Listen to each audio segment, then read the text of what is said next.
Hi, my name is Dan Paulson. I'm a biblical scholar, but moreover, I've been a student of global myths and religion for many years now. And in that very process right there, what has emerged is a template, a pattern from antiquity that stories are built on. I've got a question for you. If Genesis is fake, what does that do to Jesus and Muhammad? Are they fake if the headwaters, Genesis, is fake? Here's a pattern I want to point out. First of all, we know that the Babylonians and the Jews share a flood story. However, it's not the same flood story, not involving the same people, the same time either. The Babylonian story happened way before the Jewish story. So what we're seeing here is not proof of a story, of proof of a flood. What we're seeing is proof of a template being shared between different cultures. Doesn't that make more sense?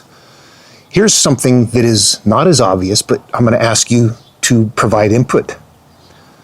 And like and subscribe, please, if you want more of these.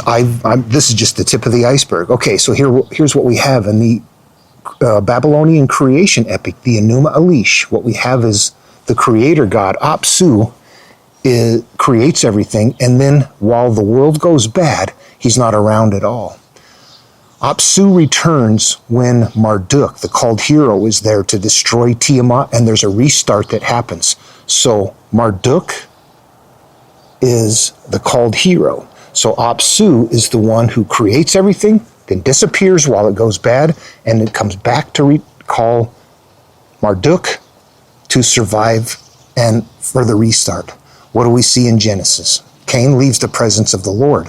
God's not there at all during that lineage or during the time that his sons come down in the story.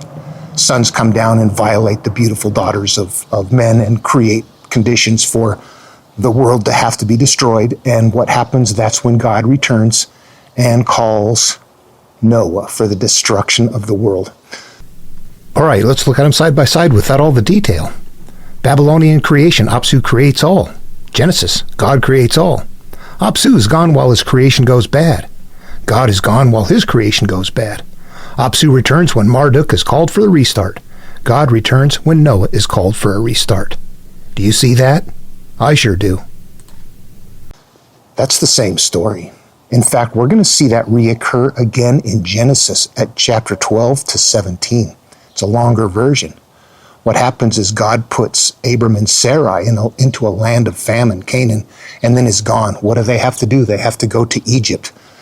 They get corrupted as a result and get sent along their way with ill-gotten servants and animals, slaves, as the story goes. But God's not there to stop any of that. God sends plagues. Ooh. Pharaoh had been lied to. He sends them on their way. So there's something goofy about that story there. God returns when? When it's chapter 17. It's time to convert Abram and Sarai into Abraham and Sarah. So there's a calling of the same individual. You live your life, now there's a calling. And because of this calling, you're going to go destroy Sodom and Gomorrah. So not do we see God disappearing and then coming back and it's time to destroy the world, but we also see God disappearing and it's time to come back and destroy Sodom and Gomorrah. That is a common, there are 3 times right there, not just twice. What does that tell you? I'd be curious to hear your thoughts on it and what you think is going on. If you have interest in the deepest secrets in this material from antiquity, it's that in the background, whoever created these stories knew that they were making them up. This is the Enuma Elish. That's a claim I'm going to make, but here's why I say that. All right, here's the Enuma Elish, Tablet 1. This is one example. Marduk is the called hero. If I go look at how many times Marduk's name is repeated in the Enuma Elish, it is exactly 41 times. There's a reason for that. They're creating a code that's going to become deeper, and it's going to have to move on. We're going to actually see that more in Genesis. But here we have Marduk's name being said 41 times in the Enuma Elish. Now, if we go to the book of Genesis here, what we're going to find out is that Noah is the called hero. And if I search for his name, we're going to find out that Noah's name is repeated exactly 41 times in Genesis, in the same way that Marduk's name was repeated 41 times in the Enuma Elish. Now that's just, like I said, the tip of the iceberg. There are deep secrets. People think they know the Bible.